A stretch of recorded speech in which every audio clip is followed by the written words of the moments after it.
Hey Dodd Middle School, welcome back. So good to see you again. Today we're going to look a little bit more into how you guys got here. And so I know that there is a concept of parents. So let's start at that idea, is that who you are is you're somebody who got DNA from two other people. And those are your parents. But don't forget that your parents had parents. And so therefore you have 4 grandparents.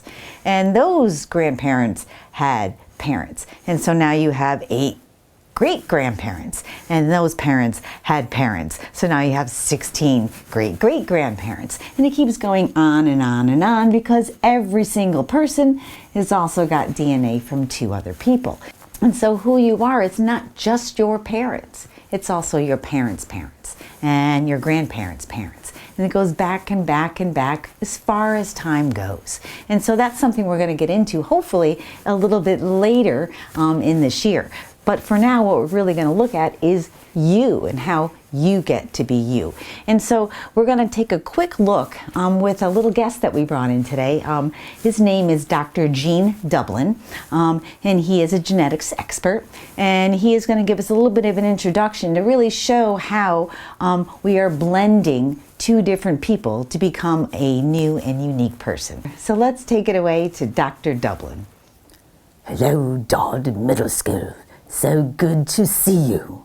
My name is Dr. Gene Dublin, and I am an expert in genetics. So I'm going to tell you a little bit about who you are. So here we will begin with you as a human are made of about 30,000 genes. Those 30,000 genes say everything about you. From the color of your hair and the sound of your voice and the texture of your skin and the color of your eyes and the size of your teeth, many of your traits are born within you, within the DNA. So where did you get those genes? You got those genes from your parents.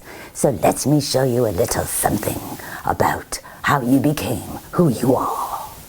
All right. So here, we will begin with an 8-gene person. You have about 30,000 genes. I don't have that many P's, okay? So 8 genes in this person. We'll call him Mr. Red Genes. Perhaps Mr. Red Genes meets a wonderful lady, Miss Green Genes.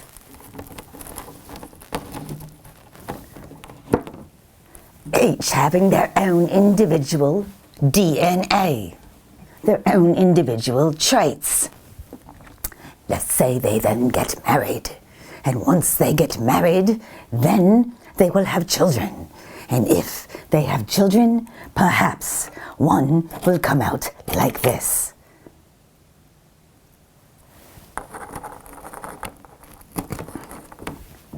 A blend, 50-50 of Mr.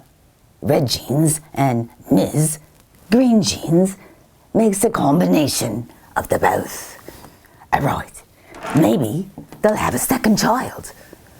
Will that second child get the very same mixture of mom and dad's genes? No, this is random. So therefore, another child may look something more like this.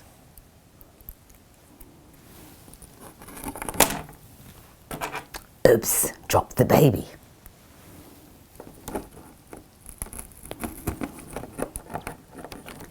All right, so therefore, these 2 are not identical. They each have 50% of their parents' genes. However, they are not all the same.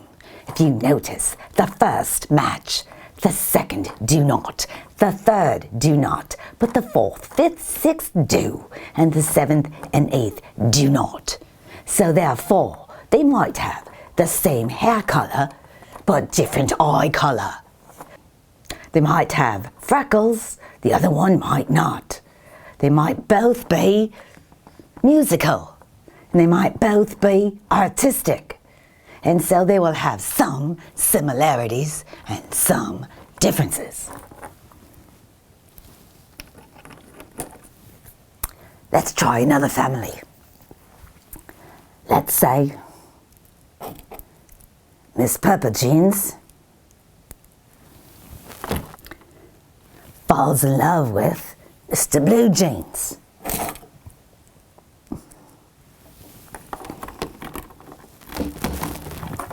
So, if they have children, will they have these genes? No, they will not have these genes. However, they will be a mix of these genes. So therefore, perhaps one child is like this.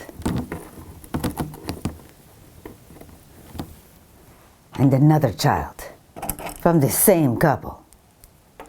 Very similar, but not the same. Here, we do not share gene number 1. They do not share gene number 2, but they do share gene number 3 and 4. Not 5, not 6, nah, they do share 7 and they do share 8. So they will have a lot in common, but they will still be different. So therefore, this generation will grow up. So perhaps one of the children of the red and the green genes will fall in love with a child of the blue and purple genes. So if these two find each other, fall in love, and then have their own children, perhaps one combination may look like this. And another combination could look like this.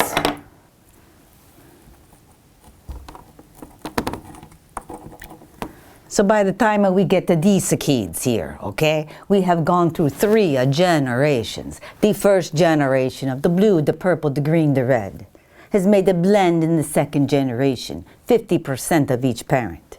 And then in the third generation, they are still 50% of each parent, but now you can see they are also 1/4 of each grandparent. And so therefore, if we go down even farther, whoever this one will meet someday down the line will be half of this and half of whatever else comes along.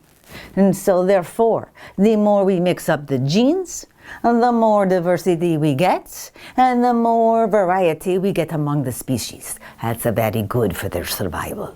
All right? So, take it back to Dodd Middle School, and I hope that you guys have found this quite interesting.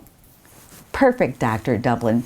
Those beads were a really good example of how each generation still has a piece of the generations that came before it within it. So that was great. So that brings us down into where we are right now, saying exactly who are you?